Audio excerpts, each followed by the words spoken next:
आज के इस विश्लेषण में हम एक ऐसी ऐतिहासिक किताब पर चर्चा करने वाले हैं जिसने हिंदी साहित्य की पूरी दिशा ही बदल कर रख दी। मतलब ये सिर्फ एक किताब नहीं है, ये अपने आप में एक पूरा युग है जो पन्नों पर दर्ज है।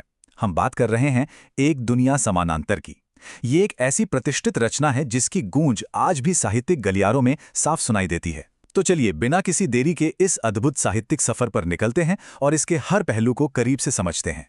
अब यहाँ सबसे पहला और दिलचस्प सवाल सामने आता है, वो ऐसी कौन सी एक अकेली किताब है जो आज़ादी के बाद की सच्ची स्थितियों और आधुनिक हिंदी कथा साहित्य के बीच एक ब्रिज यानी एक सेतु का काम करती है।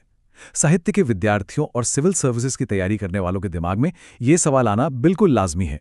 इसका जवाब कोई आम किताब नहीं, बल्कि एक ऐसा संग्रह है जिसने कथा लेखन के पूरे व्याकरण को हमेशा के लिए बदल दिया। चलिए इस चर्चा के पहले हिस्से की ओर बढ़ते हैं। हिंदी साहित्य का मील का पत्थर। साल था 1993, जब प्रख्यात लेखक और संपादक राजेंद्र यादव जी ने इस शानदार संग्रह को दुनिया के सामने पेश किया। देखिए, राजेंद्र यादव जी सिर्फ एक नाम नहीं है, वो आधुनिक हिंदी साहित्य के एक बहुत मजबूत स्तंभ है। उनका मकसद बिल्कुल साफ था, आज़ादी के बाद की उन बेहतरीन कहानियों को एक जगह लाना जो नए भारत की असली नब्ज पकड़ रही थीं। 1993 में आने के बाद ये किताब सिर्फ कहानियों का गुच्छा नहीं रही, इसे एक ऑथेंटिक हैंडबुक, एक प्रामाणिक संदर्भ ग्रंथ का दर्जा मिल गया। ये इस बात का पक्का सबूत बन गई कि हिंदी कहानी अब पूरी तरह से एक परिपक्व और नए दौर में कदम रख चुकी है। और इस परिपक्वता के पीछे एक बहुत बड़ा कारण था, जिसे हम अगले भाग में समझेंगे, पारंपरिक कथाओं से बगावत।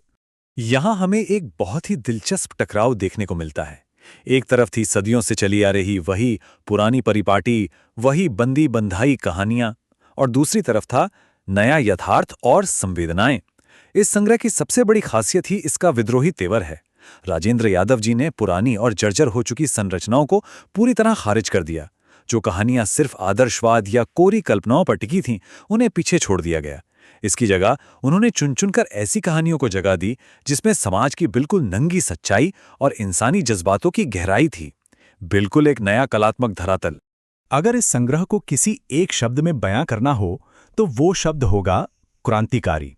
और सच कहा जाए तो इस किताब की भूमिका यानी इसका इंट्रोडक्शन किसी भी कहानी से कम नहीं है। इस क्रांतिकारी भूमिका ने हिंदी कथा समीक्षा को एक बिल्कुल नई दिशा दे दी। साहित्य को देखने, परखने और उसका मूल्यांकन करने का जो नजरिया था, इसने उसे पूरी तरह से नया आकार दे दिया। अब आते हैं इस विश्लेषण के अगले हिस्से पर, आधुनिक जीवन का यथार्थ। आज़ादी के बाद का भारत बहुत तेजी से बदल रहा था और ये किताब उस बदलते हुए समाज का बिल्कुल साफ आईना है। इसमें जिन विषयों पर बात की गई है वो सीधे असल जिंदगी से जुड़े हैं, जैसे प्रेम।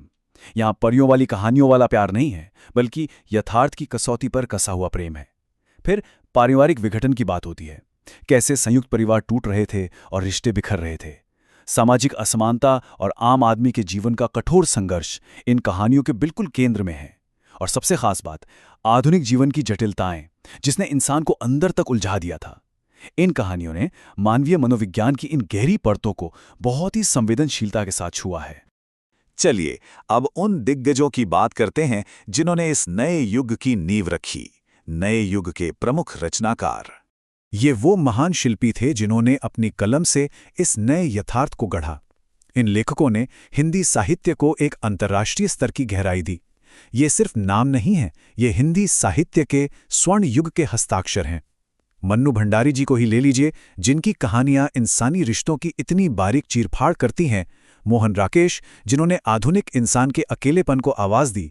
और कमलेश्वर, निर्मल वर्मा, ज्ञान रंजन और खुद राजेंद्र यादव। इन सभी महारथियों की बेहतरीन कहानियों का एक ही मंच पर होना इस संग्रह के ऐतिहासिक महत्व को कितना विशाल बना देता है, ये हम स्पष्ट रूप से देख सकते हैं। इन्होंने सच में एक समानांतर दुनिया बसा दी थी जो हमारी असली जिंदगी के बेहद करीब थी। आइए अब आगे बढ़ते हैं और देखते हैं इसका आज के समय में क्या महत्व है, यूपीएससी और साहित्यिक महत्व। किसी भी महान किताब की असली पहचान यही होती है कि वो वक्त के साथ कितनी प्रासंगिक बनी रहती है। तो एक बड़ा ही स्वाभाविक सा सवाल यहां उठता है, इतने दशक बीत जाने के बाद भी आज ये संग्रह इतना अनिवार्य क्यों है?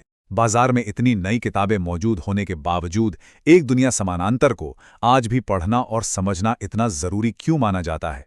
ये इस किताब की उस असली ताकत को दर्शाता है जो वक्त की सीमाओं को पार कर जाती है।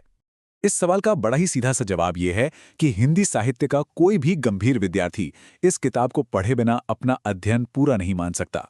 और खासतौर पर अगर हम यूपीएससी यानी सिविल सर्विसेज की तैयारी कर रहे उन उम्मीदवारों की बात करें जिनका मुख्य विषय हिंदी साहित्य है, उनके लिए तो ये सिलेबस का सबसे अनिवार्य हिस्सा है।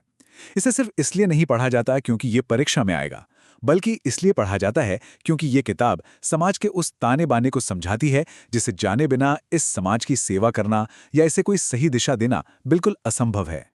तो इस विश्लेषण को खत्म करने से पहले एक बहुत ही गहरे और विचारोत्तेजक सवाल के साथ छोड़ना चाहूंगा। आज़ादी के तुरंत बाद जिस सामाजिक असमानता और टूटते परिवारों को इन कहानियों ने उजागर किया था, जरा सोचना होगा कि क्या वे विषय आज के इस अत्याधुनिक समाज को प्रतिबिंबित नहीं करते? क्या आज की हमारी उलझनें उस वक्त से सच में बहुत अलग हैं? या फिर एक दुनिया समानांतर आज भी ठीक इस वक्त हमारे ही समाज की कहानी बयां कर रही है? इस सवाल पर विचार करना ही इस बेहतरीन किताब के महत्व को समझने की सच्ची शुरुआत होगी। इस साहित्यिक चर्चा में शामिल होने के लिए बहुत बहुत शुक्रिया।